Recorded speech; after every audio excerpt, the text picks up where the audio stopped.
বাজারে যে রুই কাতলা মাছের ডিম পাওয়া যায় সেই ডিম দিয়ে খুবই সুস্বাদু একটা রেসিপি খুব সহজভাবেই করে নেওয়া যায়। মাছের ডিমের ধোকা। এর আগেও আমি একবার কালবোশ মাছের ডিমের একটা রেসিপি তোমাদের সাথে শেয়ার করেছিলাম। আজ আমি কাতলা মাছের ডিম দিয়ে ডিমের ধোকা খুব সহজভাবেই কিভাবে করা যায় তার রেসিপি শেয়ার করব।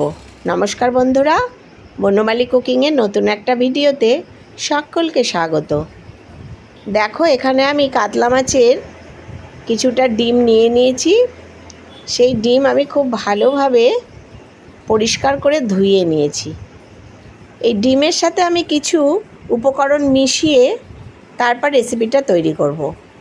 এর মধ্যে দিয়ে দিলাম আমি আন্দাজ মতো লবণ, সামান্য পরিমাণে একটু দিয়ে দেব হলুদ, কিছুটা দেব শুকনো লঙ্কার গুঁড়ো। সবই ডিম অনুযায়ী, ডিম যতটা পরিমাণ সেই আন্দাজে দিতে হবে। আর দিয়ে দেব একটা বড় সাইজের পেঁয়াজ, আমি একদম মিহি করে কুচিয়ে রেখেছি সেই কুচনো পেঁয়াজ। সাথে দেব 3টে কাঁচা লঙ্কা, সেটাও মিহি করে কুচিয়ে রেখেছি সেই কুচনো কাঁচা লঙ্কা। একটু আদা রসুনের পেস্ট 1 চামচ মতো, আর 1 চামচ মতো টমেটো আর পেঁয়াজের পেস্ট। বাইন্ডিংয়ের জন্য দিয়ে দেব 2 চামচ মতো বেসন। এখানে বেসনের পরিবর্তে তোমরা কর্নফ্লোর বা ময়দা, আটার মধ্যে কিছু একটা ব্যবহার করতে পারো। আমি বেসন দিয়েই এটা করলাম। খুব ভালোভাবে এবার ডিমটা ছাড়িয়ে নিয়ে এই সকল উপকরণের সাথে খুব সুন্দর করে মেখে নিতে হবে। আমি সব কিছু দিয়ে ভালো করে এটা মেখে নিয়ে আবার ফিরে আসছি তোমাদের কাছে। দেখো, আমার ডিমটা পুরো মাখা হয়ে গেছে। এবার গ্যাসে একটা ফ্রাই প্যান বসিয়ে তাতে দিয়ে দিলাম অল্প সামান্য পরিমাণে একটু সর্ষের তেল। এবার তেলটা হয়ে গেলে পরে এই পুরো মাখা ডিমটা এর ওপর দিয়ে দেব। পুরোটা দিয়ে দেব। দিয়ে হাতের সাহায্যে বা কোনো একটা চামচ বা কোনো খুন্তির সাহায্যে এটাকে একটু স্প্রেড করে দিতে হবে, একটু ছড়িয়ে ভালো করে দিয়ে গ্যাসটা একদম কম করে একটা ঢাকনা দিয়ে ঢেকে দিতে হবে। আমি এটা ঢেকে দিলাম। ফিরে আসছি তোমাদের কাছে 2 মিনিট পরে। দেখো, ঢাকনা খুলে এবার নিচটা পুরোটা আস্তে আস্তে করে হয়ে গেছে। এবার এটাকে আমি ওপরে একটা প্লেট বা থালা যা কিছু হোক একটা চাপা দিয়ে এটাকে উল্টে নেব। নিয়ে আবার ওই পাশটা আমি হওয়ার জন্যে দিয়ে দেব। দেখো কি সুন্দরভাবে এই পাশটা হয়ে গেছে। একই রকমভাবে ওই দিকটাও আমি ঢেকে নিয়ে করব। খুব পোড়া পোড়া করে এটা গ্যাস বাড়িয়ে ভাজবো না। এইরকমভাবে ডিমটা হালকা সেদ্ধও হবে এবং ভাজাও হবে। দুপাশটাই আমার হয়ে গেছে, খুব সুন্দরভাবে হয়ে গেছে। এই রকমভাবে ডিমের ধোকা করে এমনি খালি খালিও খাওয়া যায়। আমি আজকে এটা দিয়ে একটা কাই তৈরি করব। ডিমের ধোকা দিয়ে ডিমের ধোকার ডালনা মতো করব। দেখো কত সুন্দর হয়েছে। তোমার নতুন বন্ধু যারা আমার ভিডিও দেখছো তাদের যদি ভালো লাগে তাহলে প্লিজ একটা লাইক দেবে এবং সাবস্ক্রাইব করে আমার পাশে থাকার জন্য অনুরোধ জানালাম। আর যারা পুরনো বন্ধু আমার ভিডিও দেখো তাদেরকে অনেক অনেক ধন্যবাদ। এবার আমি এই ধোকাগুলোকে কেটে নেব। সে কাটাটা চৌকোও কাটা যায় বা এরকম বরফি আকারেও কেটে নিতে পারো। আমি এগুলো বরফি আকারে কেটে নিলাম। এই রকমভাবে মাছের ডিম দিয়ে ধোকা তৈরি করে সেই ধোকা এমনি শুধু মুখে চায়ের সাথে বা ডালের সাথে খেতেও খুব ভালো লাগে। আর ডালনা করে নিলে তো আর কথাই নেই, গরম ভাতে এই ডিমের ধোকার ডালনা ব্যাস আর কিছুই লাগে না। এই দেখো, আমার ধোকাগুলো সব হয়ে গেছে।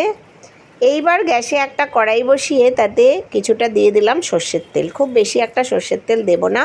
এখানে আমি 2 চামচ মতো তেল দিয়ে দিয়েছি। তাতে একটা তেজপাতা ছিঁড়ে আর দিয়ে দিয়েছি অল্প পরিমাণ জিরে। জিরে আর তেজপাতাটা খুব ভালো করে তেলের উপর ভেজে নিয়েছি। এবার দুটো মাঝারি সাইজের পেঁয়াজ আর 3-4টে কাঁচা লঙ্কা খুব মিহি করে কুচিয়ে নিয়েছিলাম, সেটা দিয়ে দিলাম। দিয়ে এটা একটু ভেজে নেব। হালকা করে ভেজে নিয়ে এর মধ্যে আমি দিয়ে দেব কিছুটা পেঁয়াজ এবং টমেটো পেস্ট, এটা 2 চামচ মতো দিয়ে দিলাম। আর দিয়ে দেব আদা রসুন বাটা, এটাও 2 চামচ মতো। এই রকম 4 চামচ পেঁয়াজ, টমেটো, আদা রসুন বাটা আমি দিয়ে দিলাম এই পেঁয়াজ এবং কাঁচা লঙ্কার মধ্যে। এবার পুরো মিশ্রণটা খুব ভালো করে মিশিয়ে নেব। এই রেসিপিটা করতে খুব একটা বেশি সময়ও লাগে না, কিন্তু চটজলদি খাবারের মধ্যে একটা খাবার, খুব সহজেই হয়ে যায় আর খেতেও খুব টেস্ট হয়। এবার আমি কিছু মশলা এর মধ্যে দিয়ে দেব। আন্দাজ মতো এই মশলার আন্দাজে দিয়ে দেব অল্প একটু লবণ, দেব একটু কাশ্মীরি লঙ্কার গুঁড়ো রঙের জন্য, দিয়ে দেব 1 চামচ মতো হলুদ, 1 চামচ জিরের গুঁড়ো, 1 চামচ দিয়ে দেব ধনের গুঁড়ো। এবার সামান্য একটু জল দিয়ে এই সব উপকরণগুলো একসাথে একটু মিশিয়ে নেব এবং মশলাটা আস্তে আস্তে করে কষিয়ে নেব। এই যে এরকম তেল ওঠা মতো যখন হবে, তখন এখানে অল্প কিছু পরিমাণ জল দিয়ে দেব।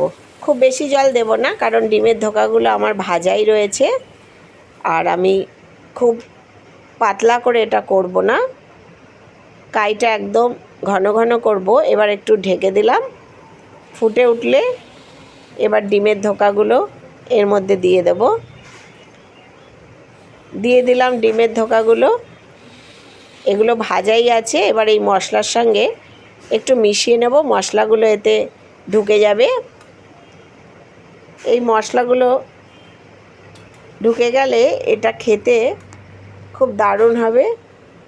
এই সময় আমি এটাকে ঢেকে দেব একটু মশলাগুলো ঢোকার জন্য। আমার আজকের রেসিপি যদি তোমাদের ভালো লাগে তাহলে প্লিজ লাইক, কমেন্ট এবং শেয়ার করো। সাবস্ক্রাইব করে আমার পাশে থেকো। দেখো এই ধোকাগুলো হয়ে গেছে। এই সময় আমি একটু গরম মশলার গুঁড়ো দিয়ে দেবো এর মধ্যে, অল্প পরিমাণ গরম মশলার গুঁড়ো দিয়ে দিলাম। দিয়ে একটু ঢেকে রাখবো 5 মিনিট। একটু ঢেকে গ্যাস বন্ধ করে আমি এটা ঢেকে রাখবো, তারপরেই আমার তৈরি হয়ে যাবে মাছের ডিমের ধোকা। দেখো খুবই সুস্বাদু হয়, তোমরাও আমার মতো করে খেও। সকলে ভালো থেকো, সুস্থ থেকো। আবার দেখা হবে পরের ভিডিওতে।